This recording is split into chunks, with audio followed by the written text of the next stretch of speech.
جمع کسے کہتے ہیں؟ عورت اور مرد کے ملاپ کو جمع کہا جاتا ہے۔ اگرچہ منی کا اخراج نہ بھی ہو، مادہ منویہ خارج نہ بھی ہو، تب بھی اس عمل سے روزہ جو ہے وہ باطل ہو جاتا ہے۔ تیسرا ہے استمنا۔ میں نے تفصیل نہیں بیان کر سکتا کہ اس لیے کہ تفصیلی احکام تو بہت زیادہ ہیں، اجمالی طور پہ عرض کر رہا ہوں۔ استمنا سے بھی روزہ باطل ہو جاتا ہے۔ استمنا کیا ہے؟ کہ مادہ منویہ کو عمدن خارج کرنا، کسی ذریعے سے بھی ہو۔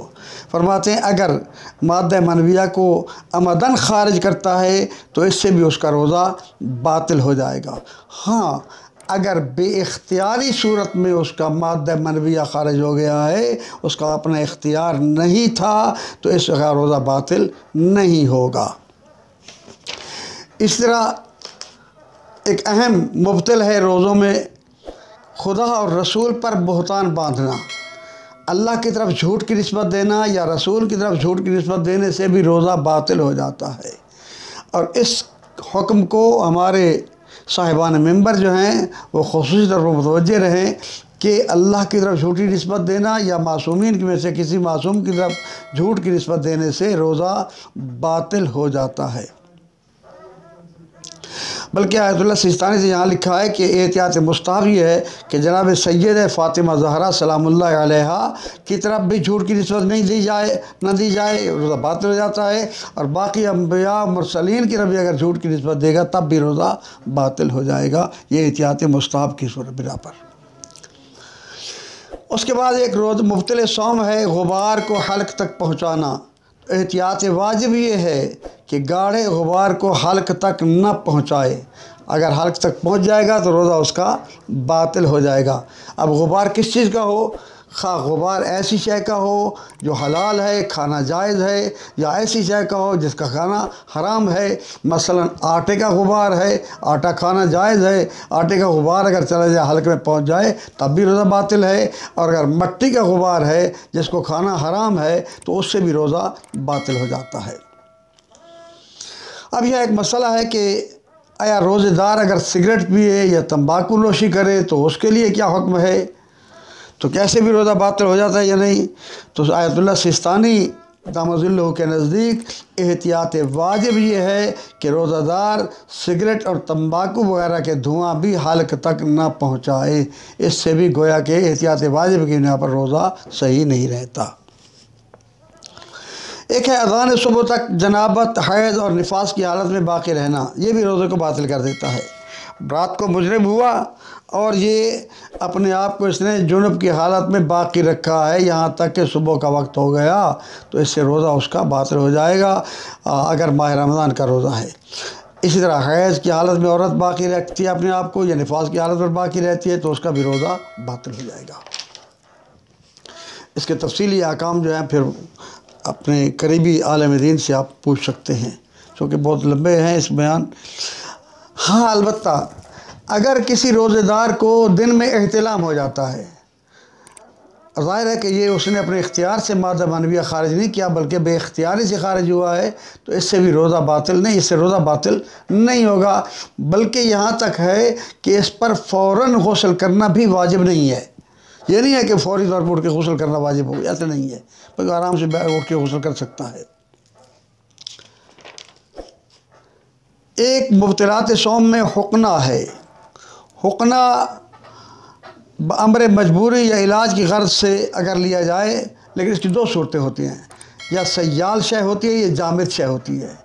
جامد شے سے حقنہ لیا جائے تو اس سے روزہ باطل نہیں ہوتا، لیکن اگر سیال شے بہنے والی شے سے حقنہ لیا جاتا ہے تو اس سے روزہ باطل ہو جاتا ہے۔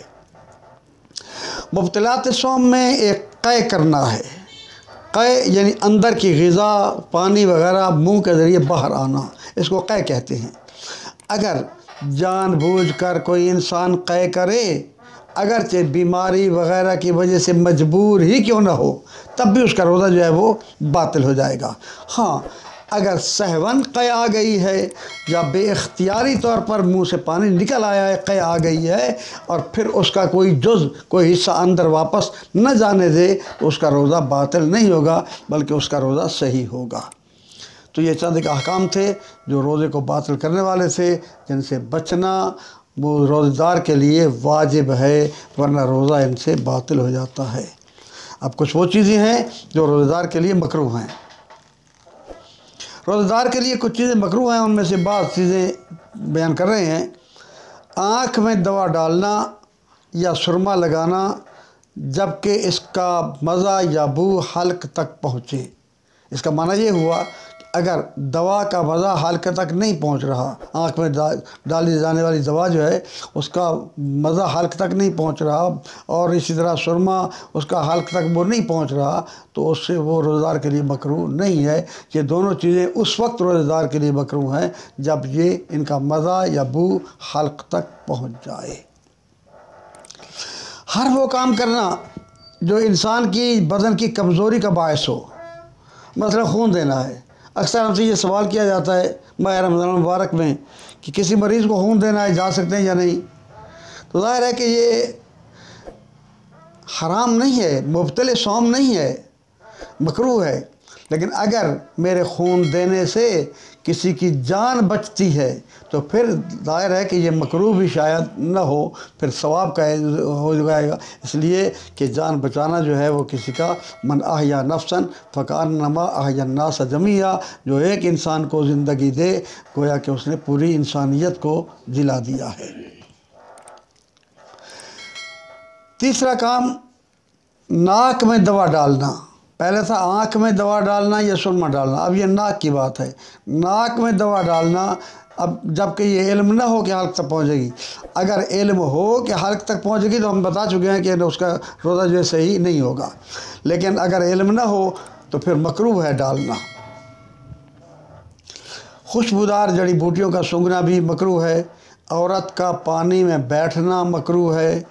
شیاف استعمال کرنا یعنی خشک چیز سے انیما لینا، یہ کیا ہے؟ مکروہ ہے۔ تو اس کا معنی یہ ہوا کہ سیال اور شیاف چیز سے حکم نہ لینا جو ہے وہ مکروہ ہے، اور کیا نام اس کا سیال سے جو ہے وہ پہلے ہم بیان کر چکے ہیں اس کو کہ سیال شے جو ہے اسے حکنا روزے کو باطل کر دیتا ہے۔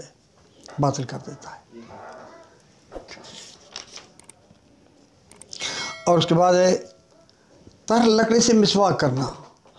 اب ایک مسواک تو آج کل چونکہ وہ زمانہ ہی نہیں ہے کہ انسان مسواک کرے، کوئی برش آ گئے ہیں اور برش کے ساتھ انسان اپنے دانتوں کو صاف کرتا ہے، تو اس کے لیے بھی حکم ہے کہ اگر ایک دفعہ انسان برش لگا رہا ہے اور پھر وہ تر برش باہر نکلتا ہے اور پھر ہم اس کو اپنے منہ میں داخل کرتے ہیں، اگر اس باہر والی جو پہلے تری اس پر لگی ہوئی تھی وہ حلق میں چلی جائے تو روزہ صحیح نہیں ہوگا، روزہ باطل ہو جائے گا۔ لیکن اگر وہ تری اس کے منہ کے پانی کے ساتھ اس طرح مل جائے کہ اس کو منہ کا پانی کہا جا سکے تو اس کے نگلنے سے روزہ باطل نہیں ہوگا۔